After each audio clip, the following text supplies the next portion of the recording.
ओम नमः शिवाय। अब स्कंद पुराण के आगे की कथा कहती हूँ। बलि के पूर्व जन्म का प्रसंग तथा बलि पर वामन जी की कृपा। राजा बलि प्राणियों में सबसे बढ़कर दानी थे। याचक जो भी कामना की इच्छा करते वे उन्हें सब प्रदान करते थे। वहीं दूसरी ओर देवराज इंद्र स्वर्ग में रहकर भी दान नहीं करते थे। सभी ने लोमश जी से इसका उत्तर मांगा। तब लोमश जी बोले, इंद्र पहले जन्म में यज्ञिक थे। उन्होंने 100 अश्वमेघ यज्ञों का अनुष्ठान किया और अमरावतीपुरी का राज्य प्राप्त किया। राज्य मिलते ही वे भोग लोलुप हो गए। अब इंद्र में कृपणता आ गई। निष्काम दान से ज्ञान प्राप्त होता है और ज्ञान से मोक्ष। अब बलि के पूर्व जन्म में जो कुछ किया उसकी कथा कहता हूँ। प्राचीन काल में ब्राह्मणों की निंदा करने वाला एक महापापी जुआरी था। वे सदा पराई स्त्रियों में आसक्त रहता था। एक दिन उसने जुए में बहुत सा धन जीता। फिर अपने हाथों से स्वास्तिक बनाकर उस पर पुष्पमाला चढ़ाकर एक वेश्या को भेंट करने के लिए दौड़ा। रास्ते में उसका पैर लड़खड़ाया और वह गिरकर मूर्छित हो गया। मूर्छा दूर होने पर उसके पूर्व जन्म के पुण्य से उसे सद्बुद्धि आ गई। वे पृथ्वी पर पड़े स्वास्तिक पर जो फूल माला चढ़ाई थी उसने उन्हें भगवान शिव को समर्पित कर दिया। उसके जीवन का केवल एक ही पुण्य था ये। मरने उपरांत यमराज ने उससे कहा, मूर्ख, तूने जो पाप किए हैं तू तो उससे नरक में यातना भोगने योग्य है। यमराज, यदि मेरा कोई पुण्य भी है तो उस पर भी विचार कर लीजिए।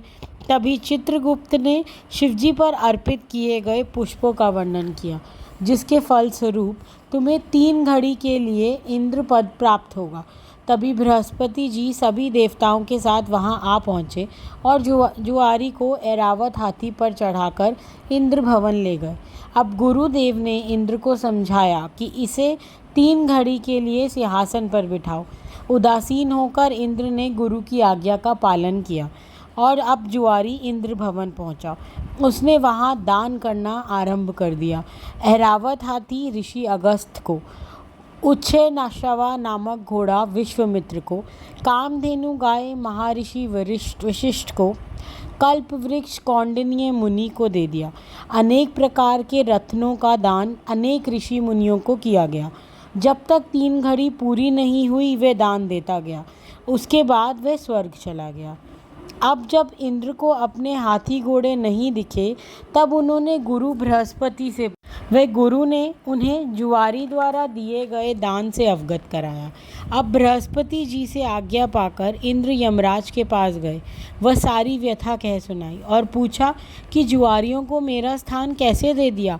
तब यमराज ने बताया कि दान देने से जुआरी को बहुत फल प्राप्त हुए हैं। अब ऋषि मुनियों के आगे नतमस्तक होकर तुम अपने हाथी घोड़े रत्न प्राप्त कर सकते हो, किंतु सिर्फ 100 अश्वमेघ एक बारी करने से तुम्हें जितना पुण्य प्राप्त हुआ है उससे ज़्यादा पुण्य जुआरी को प्राप्त हो गया।